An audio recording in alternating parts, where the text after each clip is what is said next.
my awesome class? Thank you for taking the time to watch this very quick video on 5 simple tips for you to navigate this Canvas page and also to help organize your time for optimal success of this class. Number 1 for your success is the to-do list. When you log onto your Canvas page, it should take you directly to the syllabus page, and in the right-hand corner, the to-do list should be the first thing you look at. That'll help organize what has been past due and also what is coming up. It has both the name of the assignment, but also below it, it has the date that it is due. Keep that in mind as we finish out this class. Number 2 is the announcements page. If you click on the announcements page, you should have all the announcements that they should email you, but in case they don't email you, it's good to log in there and see what reminders I have. I try to give you as many reminders as possible for things that are due, but also when you click on those things, it should give you a link to go directly to it, just to make sure you've done it.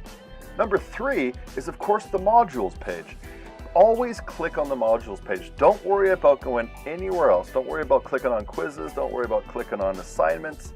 Go straight to the module page, because everything that I expect you to look at, any readings, any lectures, all the discussions, all assignments are organized in a way that should be easy to navigate right on the modules page. It's organized by the latest, the most current work first.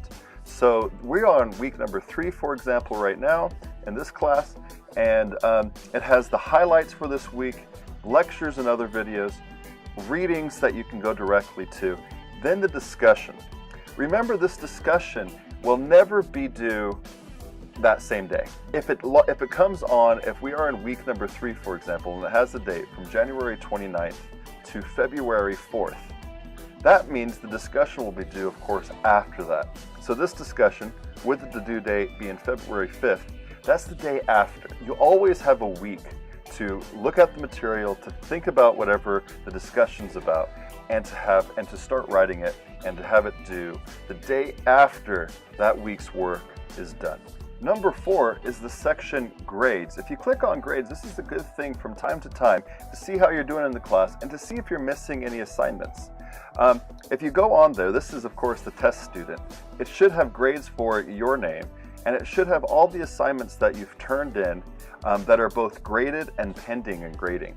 So as you look at that, as you see what the grade is, it should have what the grade is out of, and it shall have your score there as well. If you're missing anything, it'll let you know. So be sure to keep track on that and to see what you're missing, to see what has been graded, to see what your current grade is. And if you are missing that, you can click directly on it and it'll take you right to the assignment. Lastly, number 5, I encourage you to check out, if you scroll down, the chat section. Chat is pretty handy, especially for an online class, for you to be as collaborative as possible. You can organize it with your small group. If you know someone in the class, even if you want to schedule time with me, sometimes it's easier than back-to-back emails.